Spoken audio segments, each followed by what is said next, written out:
او جنید بغدادي رحمت الله علیه خدمت کې یو کاسراله خو زبردست پټکي ولې ده همسا ور سره دا جوبه اچولې ده نو کې ناسته مجلس کې خلکو یې غټ سو غټ شیخ صاحب راغی لک سات پس وای چې یو تپوس کوما د نبی علیہ السلام دا حدیث ده اتقوا فراست المؤمن فانه ينظر بنور الله د مؤمن د فراست نو ویریږي د الله په نور سره قتل کوي د دې څه مطلب ده په دې ملک پوها کوي وجنه بغدادي رحمت الله چوردا سو قتل کړ جوړدې بغدادي رحمت الله علیه ورته وای چې و د نصرانی بچیا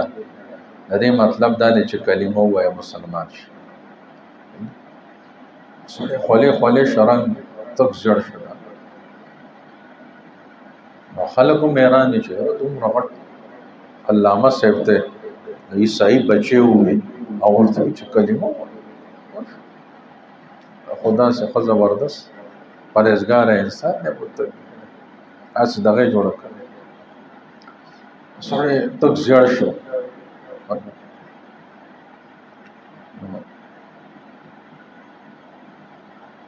کلمه وو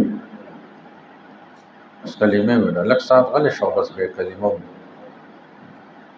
خلکو میران شو چې دا خو ناشنا کار وشو هغه ورته وایي چې بالکل زه عیسائی یم او ما اورېدلی وو ستا باره کې ډېر ستا کرامات او ستا دغه چېرې داسې الله صاحب کشف دی نه مې چې زه ستا کشف ګورم کشف و کرامت دی ګورم چې څنګه دې مجمع کې دنه تپوس کوم داسې ته مال دې علمی جواب راکې او دغه اصل مقصد خو به بیا به دې خلکو مخ کې بیا تا رسوا کوم چې ته دومره اټه پای خلک کې دا کیسې مشهورې دي او دا پته درته نشته چې مخامخ درته مسلمان ناسته او عیسائی درته ناسته دا خبره هو واقعي ماسته دغه ومنل شو واقعي او دا حدیث باندې صحیح پوه شو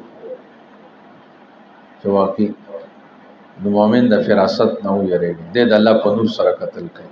ما چې واقعي الله تا تخپل غنور نصیب کړي نظر دې بالکل تولا کلمه و دا فراست دی الله تعالی